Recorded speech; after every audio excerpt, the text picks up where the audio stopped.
여러분은 여러분의 인생의 목적이 어떤 겁니까? 오늘 설교의 제목은 몇 사람이라도 구원하고자입니다. 이게 바울의 인생의 목표였습니다. 그의 인생의 미션이었습니다. 몇 사람이라도 구원하고자. 우리가 살아가면서 우리가 얼마라도 좀 더 벌어야 되잖아요. 얼마라도 좀 더 살아야 되고요. 좀 더 길게 살면 좋을 거고, 우리의 삶 속에서 조금 더 하고 싶은 것들이 있어요. 그런 것들이 우리 삶의 목표이겠죠. 바울은 평생 결혼을 하지 않았죠.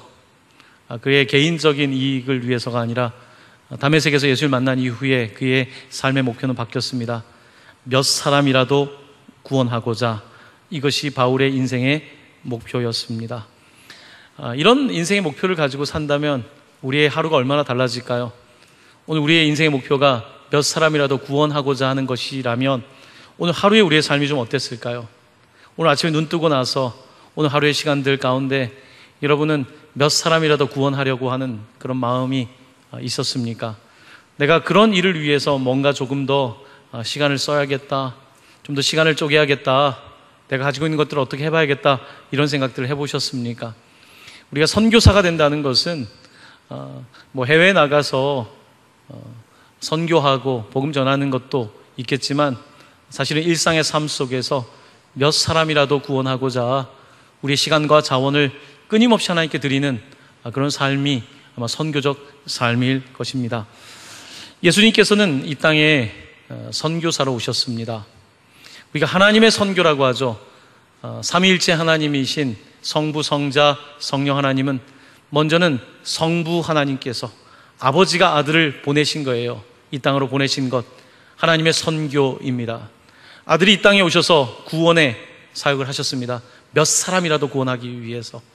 그 몇 사람 가운데는 여러분과 저도 해당되고, 또한 우리 주변에 있는 아직까지 구원받지 못한 사람들도 포함될 것입니다. 몇 사람이라도 구원하기 위해서 예수 그리스도께서 오셔서 십자가에 죽으셨습니다. 예수께서 죽으시고 부활하시고 승천하신 이후에 성부, 성자 하나님께서 몇 사람이라도 더 구원하기 위해서 성령을 또 보내십니다. 성령을 보내주셔서 몇 사람이라도 구원하기 위해서. 또한 성령 하나님께서는 몇 사람이라도 더 구원하기 위해서 교회를 보내십니다. 사람을 보내시는 거죠.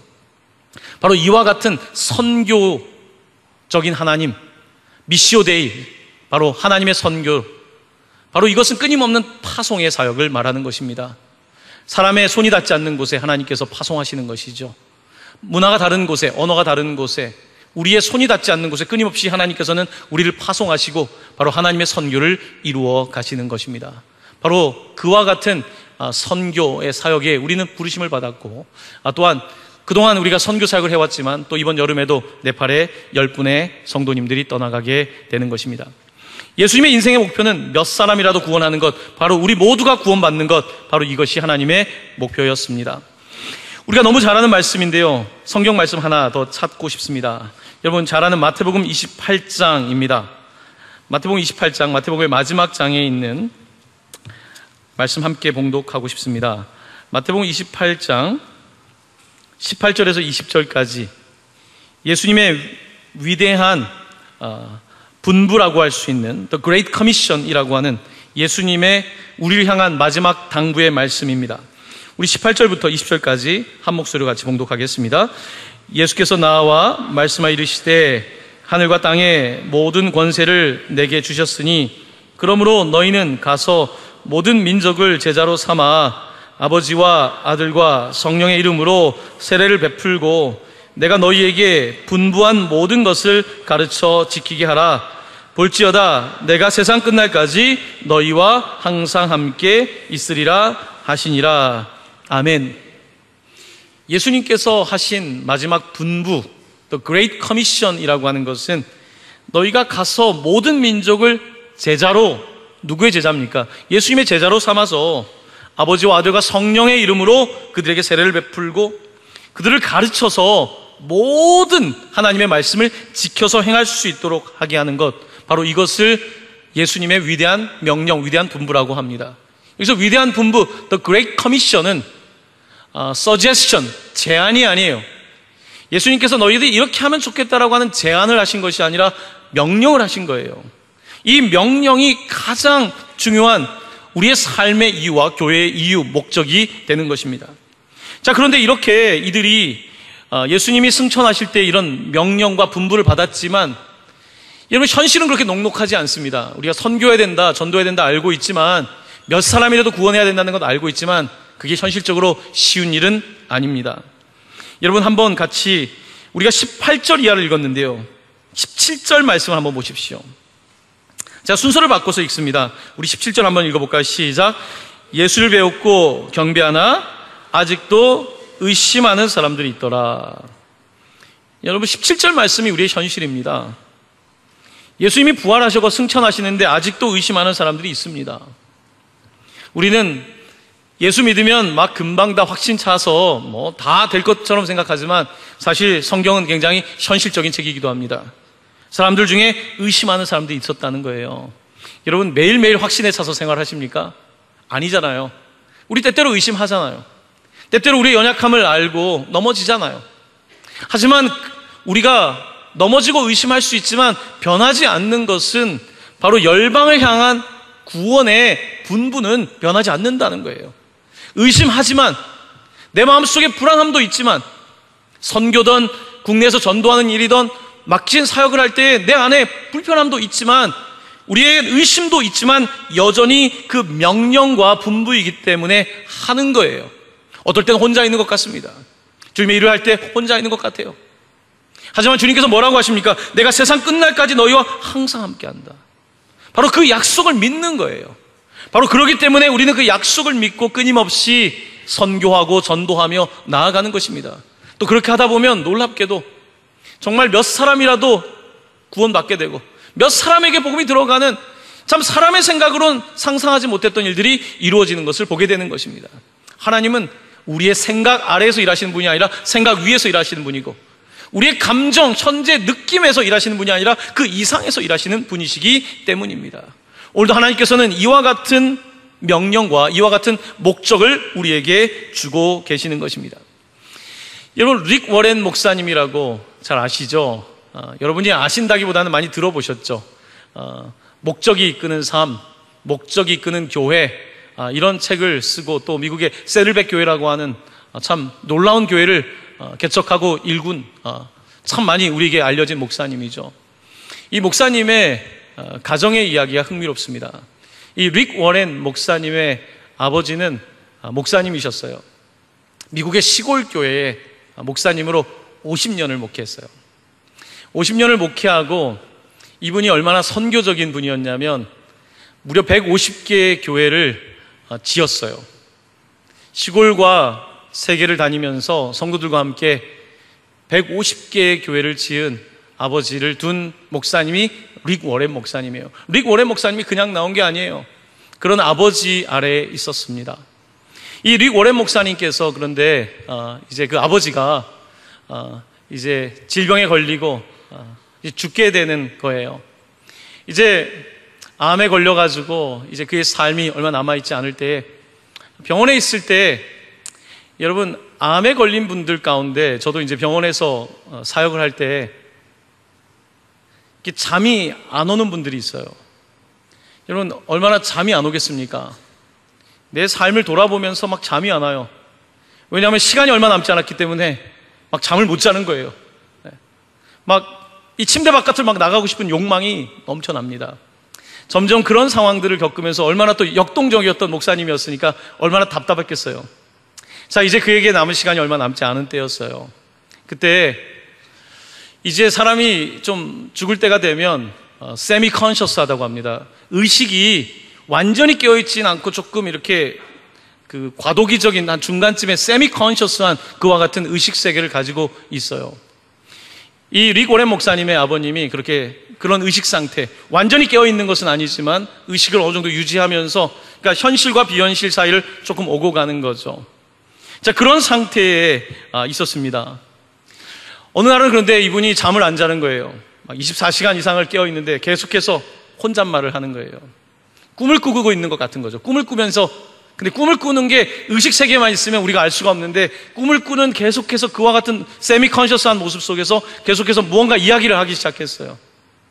그분이 했던 아버지가 했던 이야기가 뭐였냐면 이런 말이었습니다.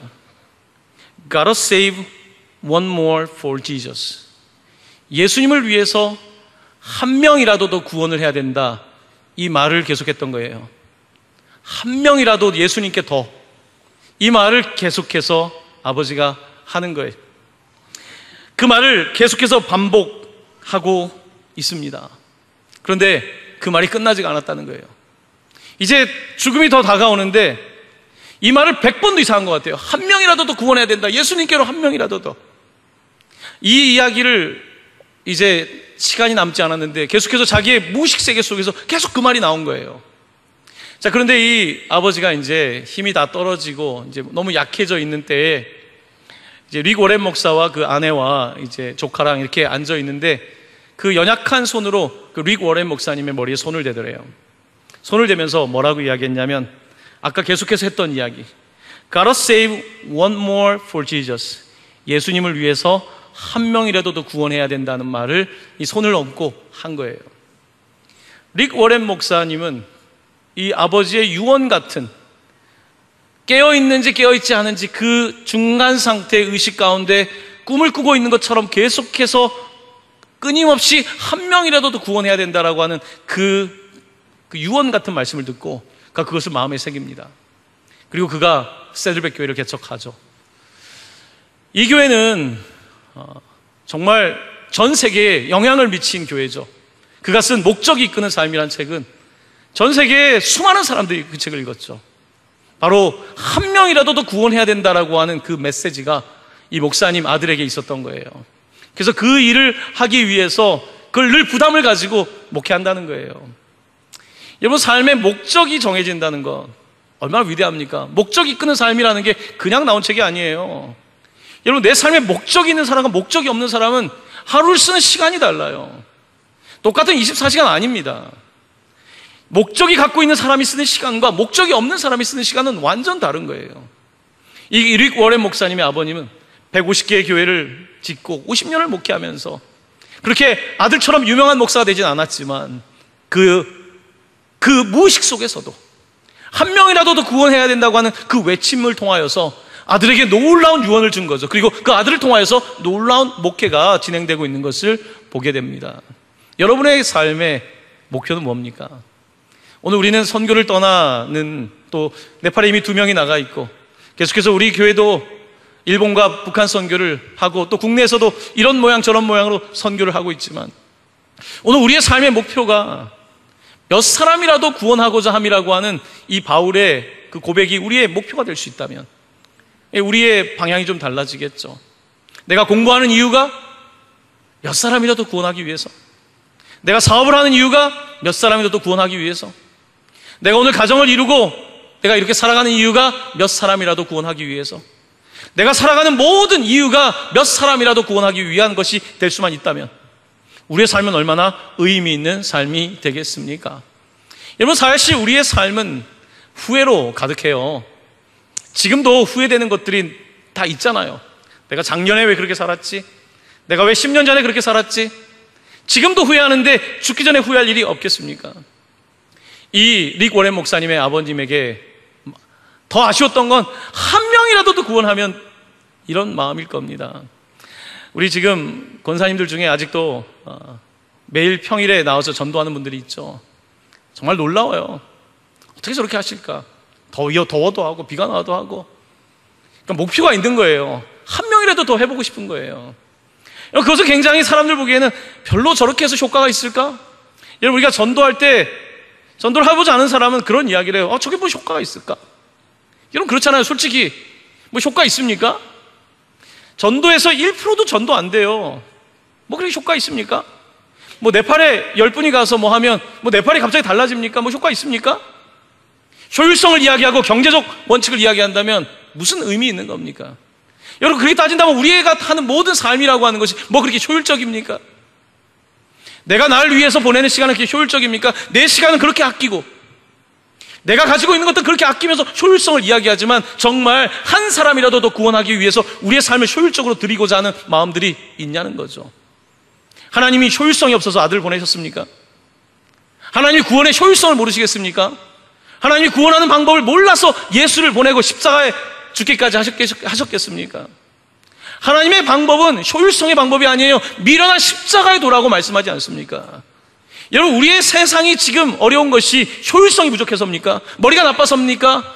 책을 많이 읽지 않아서입니까? 정보가 부족해서입니까? 아니에요. 그런 게 아니라 우리의 삶 속에 가장 근원되고 있는 것들, 한 사람이라도 더 구원하고자 하는 나 중심의 삶을 내려놓고 적어도 한 사람이라도 더 구원하고자 하는 그와 같은 마음들이 없어지는 거죠. 바로 여기에 우리의 문명의 문제가 있고 우리의 사회의 문제가 있고 우리의 개인의 삶의 문제가 있는 것이겠죠. 오늘 본문 말씀은 사도 바울이 어떻게 인생을 살았는지, 그의 목표가 무엇인지를 우리에게 보여줍니다. 자, 오늘 이 말씀을 중심으로 해서, 그런데 몇 사람이라도, 아무쪼록 몇 사람이라도 구원하려면 그럼 어떻게 해야 되는가? 선교의 방법론입니다. 전도의 방법론에 대해서 여러분, 제가 오늘 말씀은 사실 설교할 필요도 없어요. 너무나 명확한 말씀입니다. 자, 19절 이하의 말씀을 제가 다시 읽을 때에, 오늘 본문 말씀을 선교학의 개론이라고 생각하시고 여러분에게 한번 적용해 보시길 바랍니다. 제가 한번 읽습니다. 내가 모든 사람에게서 자유로우나 스스로 모든 사람에게 종이 된 것은 더 많은 사람을 얻고자 함이라. 유대인들에게 내가 유대인과 같이 된 것은 유대인들을 얻고자 함이요, 율법 아래에 있는 자들에게는 내가 율법 아래에 있지 아니하나 율법 아래에 있는 자같이 된 것은 율법 아래에 있는 자들을 얻고자 함이요, 율법 없는 자에게는 내가 하나님께는 율법 없는 자가 아니요 도리어 그리스도의 율법 아래에 있는 자이나 율법 없는 자와 같이 된 것은 율법 없는 자들을 얻고자 함이라. 약한 자들에게 내가 약한 자와 같이 된 것은 약한 자들을 얻고자 하며 내가 여러 사람에게 여러 모습이 된 것은 아무쪼록 몇 사람이라도 구원하고자 함이니. 아멘. 그럼 바울의 이 놀라운 고백이 어떻게 들리십니까? 여러분, 구원하기 위해서는요, 신이 인간이 돼야지 구원이 가능한 거예요. 하나님이 인간처럼 돼야 구원한 거지 하나님이 이렇게 구원할 수 있는 게 아니라는 거예요. 이 원리는 사람과 사람에게만 적용되는 게 아니라 하나님과 사람 사이에도 적용되는 거예요. 구원하라고 하면서 내가 너를 구원할게 라고 말해서 구원되는 게 아니라 구원은 액션이 포함되는 것이고 헌신이 포함되는 것이고 희생이 포함되는 거예요. 하나님께서 그래서 아들을 파송하신 거예요. 그래서 그가 인간의 형상으로 자기를 비워 오시게끔, 그것도 인간 중에서 구원을 해야 되니까 모든 사람을 구원하려면 어떻게 해야 됩니까? 병자에게는 병자처럼, 건강한 사람에게 건강한 사람처럼, 율법 없는 자에게 율법이 없는 사람에게처럼, 율법이 있는 사람에게 율법이 있는 사람에게처럼, 가늠하다 잡힌 여인에게는 가늠하다 잡힌 사람의 마음을 아는 사람처럼. 예수님께서 사역을 하실 때 보면 모든 여러 사람에게 여러 모습이 됐어요. 예수님의 경계가 없었습니다. 세상이 말하는 율법도 없었고 세상이 말하는 방식의 그런 경계를 허물고 끊임없이 여러 사람에게 여러 모습이 되는 것을 선택하셨습니다. 바로 한 사람이라도 구원하기 위해서, 지극히 작은 소자 한 명이라도 구원하기 위해서 예수는 그와 같은 삶을 선택한 겁니다. 바로 그것이 십자가의 능력이고 그 십자가의 능력을 통하여 세상에서는 내가 가장 쓰레기 같은 인간이라고 할지라도, 세상 사람들 가운데 나는 가장 보잘것없는 사람이라고 할지라도 바로 예수 그리스도께서 그와 같은 사람이 되셨기 때문에 그 사람조차도 구원을 받게 되는 것입니다. 바로 이것이 예수의 구원이에요. 그렇기 때문에 예수에 관한 복음을 들은 사람은 누구든지 놀라게 돼요. 날 위해서 목숨을 버린 사람이 여러분 있습니까? 날 위해서 자기의 인생을 내어놓을 사람이 누가 있습니까? 심지어 부모도 나를 버리기도 하고, 심지어 형제도 나를 버리기도 하고, 심지어 내가 믿었던 친구도 나를 버리기도 하고, 내가 그와 같은 삶을 경험하는데 나를 버리지 않고 나와 같은 모습 정도가 아니라 나를 위하여 종이 되어서 오신 예수의 복음을 듣고 누가 이 놀라운 구원을 경험하지 않을 수 있겠습니까? 바로 여기에 복음의 능력이 있는 거예요. 바로 그 복음의 능력을 아는 사람은, 경험한 사람은 그 이야기를 해주고 싶은 거예요. 형제님, 자매님, 형제님은 내 인생이 최악이라고 생각하시지만 예수 그리스도께서 당신보다 더 최악의 상태가 되셨습니다. 당신은 회복이 되지 않는다고 말할 수 있지만 예수 그리스도께서 그렇게까지 자기 자신을 내어주셨습니다. 그러므로 당신은 하나님의 사랑을 입은 자입니다. 당신은 회복될 수 있습니다. 당신은 구원받을 수 있습니다. 여러분, 이 메시지가 그저 듣기 좋은 이야기가 아니지 않습니까? 이게 역사적 사실이잖아요. 예수가 그렇게 돌아가셨잖아요. 그리고 예수가 부활하셨잖아요. 바로 이 놀라운 복음이 바로 우리의 선교의 이유가 되는 것입니다. 그리고 예수의 그 목회 방식, 십자가의 방식, 부활의 방식이 우리가 선교해야 될 가장 기본적인 선교와 개론이 되는 것입니다. 바로 여기에 바울의 놀라운 선교의 원리가 있는 것입니다. 바울은 그 예수를 지금 따라하고 있는 것입니다. 모델을 따라하는 거예요. 선교사의 모델 중에 모델이신 예수 그리스도를 따라 바울이 지금 모방하고 있는 거예요. 그런데 얼마나 어렵겠습니까? 바울도 자존심이 있는데, 공부한 사람인데, 당시에 로마 시민권을 가지고 있는 사람들인데 사람들에게 잡혀가서 맞고 모욕을 당하고 침뱉음을 당하고 그런 일을 경험할 때 그가 얼마나 고통스러웠겠습니까? 하지만 그는 예수의 십자가를 생각하고 그 부끄러움을 참으신 예수처럼 그도 그 부끄러움을 참습니다. 바로 이것이 선교입니다. 오늘 우리는 한 사람을 구원하는 사람들의 특징을 보면요, 자기 본의로 하는 사람은 남을 구원하지 못합니다. 다른 사람을 구원하려면 타인을 헤아릴 줄 알아야 돼요. 얼마나 아플까를 공감이 돼야 돼요. 아픈 사람을 한 명이라도 구원하려면 얼마나 저 사람이 아플까? 얼마나 고통스러울까? 잠을 못 자는 것은 어떤 고통일까? 우울에 빠져서 잠을 이룰 수 없는 그 밤은 어떤 시간일까? 내가 철저하게 버림당하던 사람의 심정은 어떤 것일까? 그런 것들에 대하여 공감하고 내가 타자가 되지 않는 이상은 구원이라고 하는 것은 불가능한 거예요. 대화조차 되지 않는 것이죠. 구원은커녕 시작조차 될 수 없는 것입니다. 오늘 본문에서 바울은 끊임없이 유대인이지만 비유대인들을 만날 때의 비유대인처럼, 여러분, 예수님이 막 안식일에도 안식일을 범하잖아요. 예수님 안식일 법을 몰라서 그럽니까? 법을 몰라서 안 지키는 게 아니라 법으로 보호받지 못하는 사람들, 법의 테두리 안에서 보호받을 수 없는 사회의 가장 약자들을 생각하시기 때문에 그가 법을 어기는 거예요. 법을 어기는 것이 잘못된 것을 몰라서 어기는 것이 아니라 법의 테두리 바깥에 있는 그런 사람들을 위하여 오신 거예요. 우리가 네팔 선교를 하다 보면, 물론 자기의 신분을 이야기하지 않지만 네팔은 힌두 국가입니다. 3억 3천의 신을 믿는 나라예요. 그리고 그곳에는 보이지 않는 카스트 제도가 여전히 작동하고 있습니다. 여러분, 카스트에 들어가는 것만도 다행이에요. 카스트에 못 들어가는 언터처블이라고 하는 달릿이라고 부르는 사람들이 있습니다. 달릿. 이들은 사람들과 교류도 하지 못했던, 인간 취급을 받지 못했던 사람들이에요. 그들이 예수의 복음을 들었을 때, 나 같은 언터처블, 누구도 와서 터치하지 않고, 누구도 와서 사랑한다는 말을 하지 않고, 누구도 와서 안아주지 않는 나를 위하여 예수 그리스도께서 오셨다는 말을 들었을 때에 그들은 복음을 받았던 거예요. 바로 그래서 인도도 남부 쪽에 가면 이 달릿, 이 사람들이 복음을 듣고 예수를 믿고 구원받은 거예요. 자, 미국 신학교에 있을 때 달릿 출신 친구가 있었어요.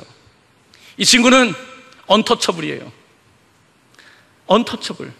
여러분, 말로는 그냥 들을 수 있지만 도대체 이게 어떤 느낌일까? 사람들이 나를 터치하지 않아요. 여러분, 그게 얼마나 괴로운 일입니까? 나를 그냥 투명인간 취급해요. 나의 존재는 없어요. 이런 삶을 살아가는 사람들에게 예수의 복음이라고 하는 것은 그저 그냥 좋은 이야기다, 예수님 좋은 분이네, 성인의 이야기네. 그런 사람들은 자신의 문제를 지금 별로 없는, 꽤 살 수 있는 사람들이에요. 그들에게 예수의 이야기는 그냥 좋은 이야기예요. 구원의 이야기가 아니에요.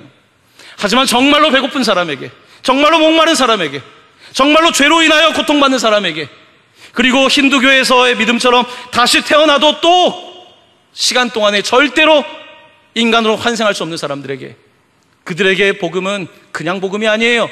그것은 구원의 소식인 거예요. 바로 이것이 복음일지인데 우리는 이 복음을 가지고 나아가는 것입니다. 어떤 이유 때문에 아무쪼록 몇 사람이라도 얻기 위해서. 그러므로 선교는 소비가 아닙니다. 예수님을 사랑하고 옥합을 깨뜨린 여인에게 가룟 유다와 사람들은 와서 왜 허비하냐 소비하냐고 말했어요. 이것을 팔아다가 어려운 사람 도와주지라고 말했어요. 그들은 몰라요. 그런 말을 하는 사람은 예수가 누군지 몰라요. 구원이 뭔지도 몰라요. 지금 이것은 소비가 아니에요. 허비가 아니에요.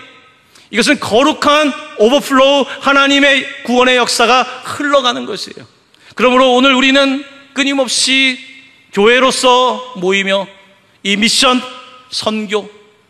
선교하시는 하나님, 예수를 보내신 하나님을 잊으면 안 돼요. 끊임없이 우리의 삶의 목표가 아무쪼록 몇 사람이라도 구원하고자 한다라고 하는 이 목표가 우리 가운데 새겨져야 돼요. 그렇게 살아가게 될 때에 여러분, 우리도 세상을 떠나는 날이 올 때 무슨 말 하시겠습니까? 정말 대단하죠, 이 목사님. 어떻게 꿈속에서도 몇 명이라도 더 구원해야 된다는 그런 꿈을 꿀 수 있을까요? 여러분, 주로 꿈꾸면 무슨 꿈 꾸세요? 주로 개꿈 이런 거 꾸지 않습니까? 주로 좀 꾸고 나면 어때요? 막 머리가 상쾌한 게 아니라 막 머리가 아파요. 우리의 꿈들은 순 그런 꿈들로 돼 있지 않습니까? 끊임없는 내 욕망, 실현되지 않은 내 욕망이 끊임없이 나타나는 그런 꿈들을 꾸잖아요. 하지만 릭 워렌 목사의 아버지는 그 무의식과 의식을 왔다 가면서도 끊임없이 한 영혼을 구원하겠다라고 하는 그런 꿈을 꾼 거죠. 제가 그 이야기를 읽으면서 릭 워렌 목사님이 그냥 나타난 분이 아니구나. 그런 아버지를 보았으니까 그가 그런 삶을 드린 것 아니겠습니까? 성부 하나님을 아는 성자 하나님께서 그렇게 하시는 거예요. 여러분, 우리 모두 오늘 말씀을 통해서 우리의 삶의 목표들을 좀 재조정할 필요가 있습니다. 나는 어떻게 살아가야 되는가? 또한 나는 자녀들에게 우리 성부 하나님이 성자 하나님께 그랬던 것처럼 나는 어떤 부모인가? 나는 예수님께서는 하늘 보좌를 버리고 오셨는데 나는 지금 어떤 삶을 살고 있는가? 내가 가지고 있는 불평, 불만 많잖아요, 우리. 내가 가지고 있는 불평, 불만들을 좀 내려놓고 정말 솔직하게 오히려 내 삶 속을 바라볼 때에 내가 오히려 효율적으로 산다고 말하고 시간이 없다라고 말하고 뭐가 없다라고 말하지만 사실은 철저하게 날 위해 살고 있기 때문에 그렇게 쫓기는 삶을 살고 있는 건 아닌지 우리의 삶을 좀 면밀하게 돌아볼 필요가 있다고 생각합니다.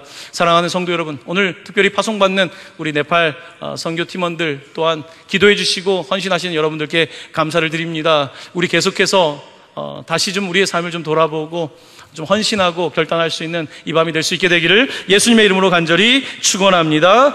아멘.